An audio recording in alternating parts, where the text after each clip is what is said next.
Hi, எல்லோரும் எப்படி இருக்கீங்க? எல்லாருக்கும் வணக்கம். நான் இன்றைக்கி ஒரு தலைப்பை பற்றி பேச வந்திருக்கேன். பெண்கள்னால் எல்லாருமே ஒரு மோசமானவும், ஒரு போதைப்பொருளாகவும், அவளை பகிரங்கப்படுத்தி, அவளை அசிங்கப்படுத்தி பேசுறது, கத்துறது, அடிக்கிறது, உதைக்கிறது, இதுதான் ஆண்களுக்கு பழக்கமாக ஆயிடுச்சு. ஒரு குடிகாரனாக இருந்தாலும் சரி, இல்லை குடிக்காதவனாக இருந்தாலும் சரி, பெண்களை துன்புறுத்துறதுன்னா அவ்வளோ ஒரு இன்பம் அவங்களுக்கு. ஏன் இப்படி இருக்கீங்க?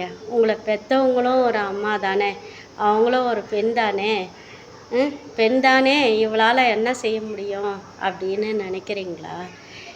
நினச்சா என்ன வேணாலும் செய்யலாம். ஆனால் அவங்க குடும்பம், குழந்த, குட்டி, கௌரவம், மரியாதை, தன்னம்பிக்கை இதெல்லாம் வச்சுருக்கிறதுனால தான் உங்கள் குடும்பத்தை அவங்க நிலைநிறுத்தி காட்டணும். நாம் பெற்ற பிள்ளைங்கள நம்ம வளர்க்கணும் அப்படின்ற ஒரு வைராகியத்தினால பெண்கள்லாம் இருக்காங்க.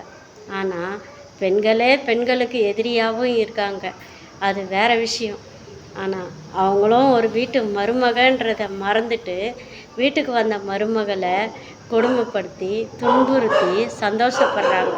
இதெல்லாம் நல்லதுன்னு நினைக்கிறீங்களா? உலக அழிவுக்கு காரணமே இதுதான். இந்த உலகத்தை சக்தின்னு சொல்கிறீங்க, அந்த சக்தி கொடுக்குற மரியாதை இவ்வளவு தானா?